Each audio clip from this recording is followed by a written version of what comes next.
Assalamualaikum mga papandayan. Ngayon nandito naman yung lola nyo. Ganito lang yung buhay ko dito bilang OFW dito sa Middle East. Dati nasa Kuwait ako, 8 years din ako sa Kuwait. Pero akala ko hindi na ako babalik sa Middle East.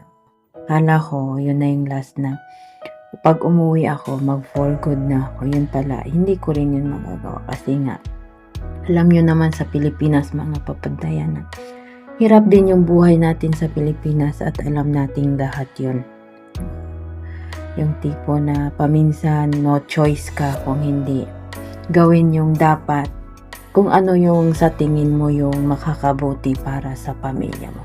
Tulad ko bilang isang nanay, mas pinili kong bumalik dito sa abroad kasi pag nasa Pinas ako, mahirapan ako maghanap ng trabaho na yung kayang tustusan yung pangangailangan ng mga anak ko.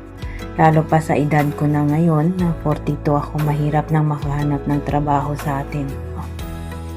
Kahit nga dito sa abroad, may age limit na rin sa ngayon. Pero alhamdulillah kasi binigyan pa rin ako ng pagkakataon ni Allah na makapunta pa rin dito sa abroad. Alam niyo mga papandayan, mahirap maging isang OFW, lalo na isang kadama, housemaid, or katulong dito sa Middle East.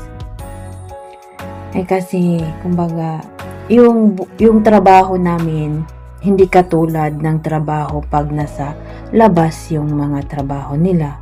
Sa totoo lang. Kasi hindi lahat ng katulad ko na bibigyan ng magandang amo pagdating dito sa Middle East. Kumbaga paswertihan lang yan.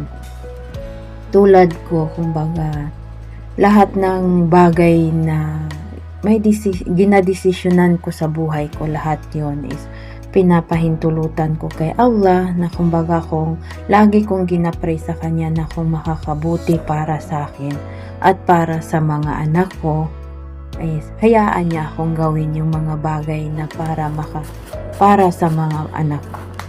Yun lang yung lagi kong dinadasal, yung tipo na lahat ng bagay na meron ako, lahat is kumbaga pinapahintulutan ko, kumbaga inaano ko kay Allah na kung ano yung makakabuti para sa akin.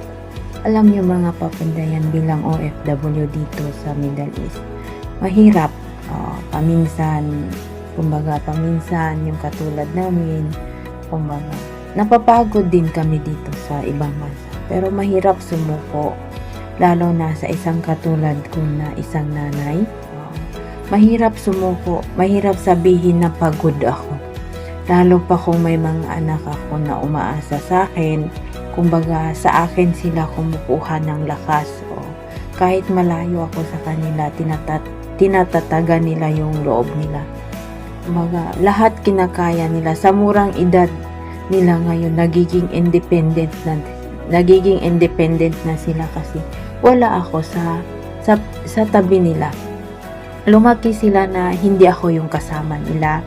Lumaki sila na ang kasama nila is yung lola nila. Pero kahit ganun pa man, alhamdulillah kasi yung lola nila, minahal sila ng higit pa sa mga anak nila.